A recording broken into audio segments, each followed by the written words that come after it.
sekitar.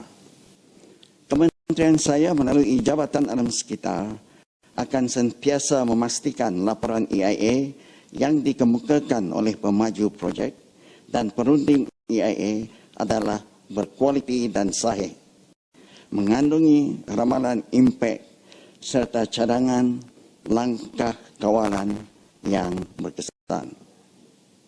Laporan di EIA ini mengandungi data-data dan maklumat yang diperolehi dari lapangan di tapak projek. Penganalisa untuk ramalan impak dan cadangan langkah-langkah kawalan terhasil daripada analisis data-data dan maklumat dari lapangan. Sekian, terima kasih. Pengarang. Terima kasih Tan Sri Speaker. Terima kasih Yang Berhormat Timbalan Menteri atas jawapan. Walau bagaimanapun, saya ingin menanya lebih kepada Yang Berhormat Timbalan Menteri atas jawapan tersebut dengan menyatakan dengan izin secara detail apakah standard ataupun piwaian yang digunakan pakai dan ditetapkan dalam kaedah penilaian awal kesan persekitaran ataupun dengan izin EIA terhadap syarikat tersebut yang sedang bercadang untuk melabur di projek Rapid. Terima kasih.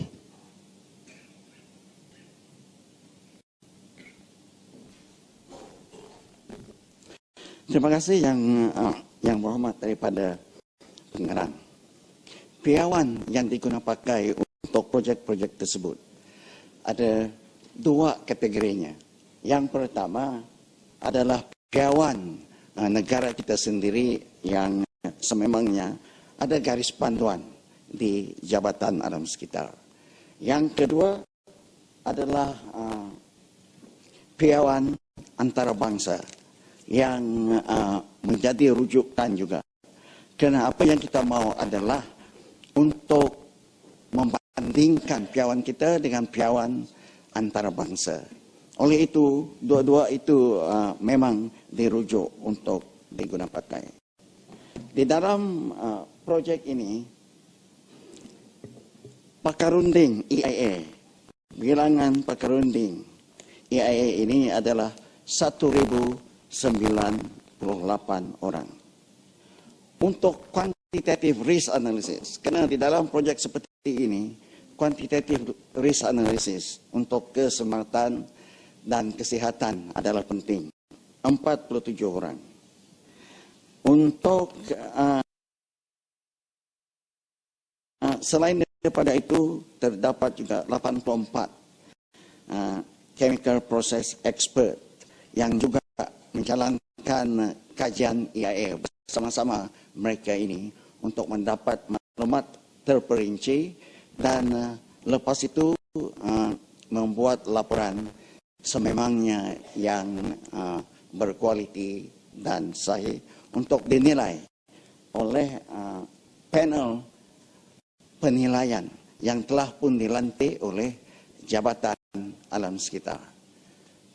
Ahli-ahli panel penilaian juga merangkumi pakar-pakar daripada luar, termasuk daripada NGO juga, dan juga pakar-pakar daripada agensi-agensi yang berkaitan.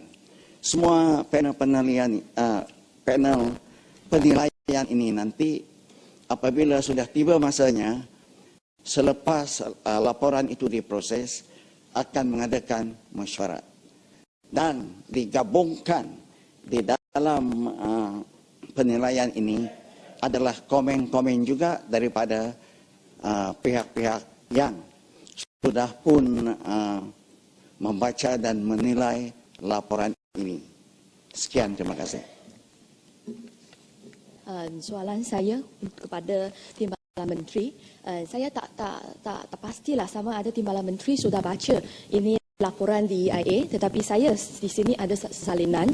Dan menurut laporan ini yang menyatakan di muka surat E5, I quote, the proposed KPTC is estimated to bring in a foreign investment of approximately 40 billion and is expected to contribute approximately 40,000 million to the national annual revenues upon full operation. An estimate of around 40,000 employment is expected during the construction stage, and then approximately 3,000 employment opportunity during the operation of the project. Ini adalah yang tertulis dalam laporan ini. Soalan saya kepada Timbalan Menteri adalah, kita semua orang tahu di sini, KPTC ini pada mulanya mereka nak mendirikan kilang mereka di Taiwan. Kilang ini, syarikat ini dari Taiwan, dan mereka berhasrat untuk mendirikan kilang ini di Taiwan. Tetapi projek ini telahlah ditolak olehlah penduduk dan juga kerajaan di Taiwan. Dan saya nak nyatakan di sini, sekiranya memanglah projek ini mendatangkan begitu banyak revenue ataupun income ataupun pendapatan kepada negara kita, dan juga bolehlah mewujudkan begitu banyak peluang untuk pekerjaan untuk orang tempatan, kenapa orang Taiwan dan juga kerajaan Taiwan menolakkan projek ini? Saya tahu di Taiwan mereka pun sudah buat beberapa DIA terhadap projek ini. Saya nak tanya sama ada menteri atau timbalan menteri, kita ada rancangan untuklah buat satu comparison denganlah DIA yang kita buat di Malaysia dan juga DIA yang dibuat di Taiwan, supaya kita boleh tahu bahawa sebab orang Taiwan, kerajaan Taiwan menolakkan projek ini, dan kesan yang buruk ini tidak akan berlaku di Malaysia. Sekian, terima kasih. Terima kasih Yang Berhormat Kulai, kerana memang sememangnya teringin untuk menjaga kualiti alam sekitar di negara kita. Saya harap bukan saja untuk projek ini, tapi untuk projek yang lain, kerana kualiti alam sekitar adalah penting untuk rakyat di negara kita. Projek ini seperti mana yang disebut oleh Yang Berhormat tadi, dipetik daripada laporan EIA, memang akan membawa banyak manfaat sama ada kepada rakyat tempatan ataupun kepada negara kita daripada pencanaan ekonomi ataupun pertumbuhan ekonomi negara.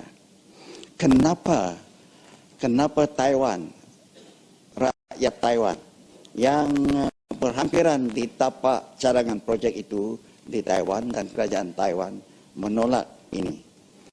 Inilah kepentingan EIA untuk mengenal pasti impak-impak yang negatif yang amat tertinggi. Jadi kalau DIA sudah buat untuk setiap projek di dalam negara kita, kalau DIA, laporan DIA selepas penganalisa mengenal pasti bahawa daripada segi kualiti alam sekitar, daripada segi kerosakan alam sekitar dan sebagainya, sememangnya tidak dapat dikawalkan, maka ini adalah satu rekomendasi. Itulah sebabnya ada panel penilaian nanti di bawah Jabatan Alam Sekitar akan menilai semuanya ini, supaya kita boleh bandingkan dengan DIA yang telah pun dibuat di Taiwan. Seperti mana yang saya sedia maklum, di Taiwan, tapak yang dipilih untuk syarikat ini adalah satu kawasan yang kecil, ianya di tepi laut dalam, dekat tebing situ, laut dalam. Dan disitulah satu tapak untuk conservation of dolphins di situ. Sebab apabila tapak itu di Taiwan digunakan pakai, sudah tentu jetty ataupun pelabuhan nanti akan dibuat dan dimasuk ke, tak tahulah jauhnya daripada tebing hingga ke laut itu. Jadi kalau itu tapak conservation dolphin, sememangnya tidak bagus untuk conservation. Jadi perbandingan nanti memang panel penilaian akan buat juga dengan DIA daripada Taiwan juga. Sekian, terima kasih. Sila. Terima kasih, Mak Menteri. Tadi Mak Menteri ada sebut soal piawaian yang ada diguna pakai untuk projek ini, iaitu satu piawaian lokal dan lagi satu ialah international standard. Soalan saya, apakah terdapat perbezaan yang begitu ketara di antara piawaian yang digunakan untuk lokal dan juga untuk international standard dalam projek ini?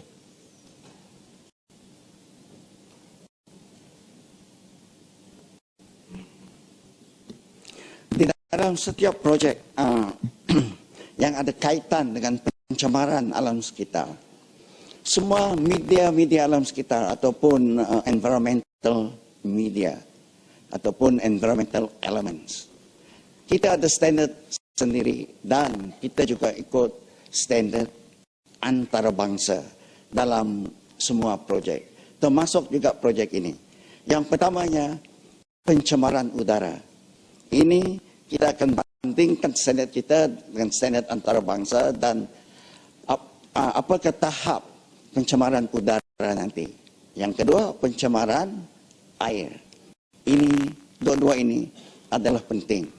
Yang ketiga, untuk quantitative risk analysis, berapa jauhkah daripada penduduk agar sekiranya ada accident di dalam loji seperti ini, sama ada mereka akan selamat ataupun tidak. Jadi ini semuanya dirujukkan di dalam standard kita dan standard antarabangsa. Selain daripada itu, penilaian norm juga, NORM, norm, Natural Occurring Radioactive Material. Ini juga kita akan banding dengan piawaian peringkat antarabangsa dengan peringkat kita. Dan hasil daripada kajian inilah yang akan memberi kita maklumat yang lebih tepat lagi, supaya langkah-langkah kawalan boleh diperkuatkan daripada maklumat dan data-data yang diperolehi. Terima kasih.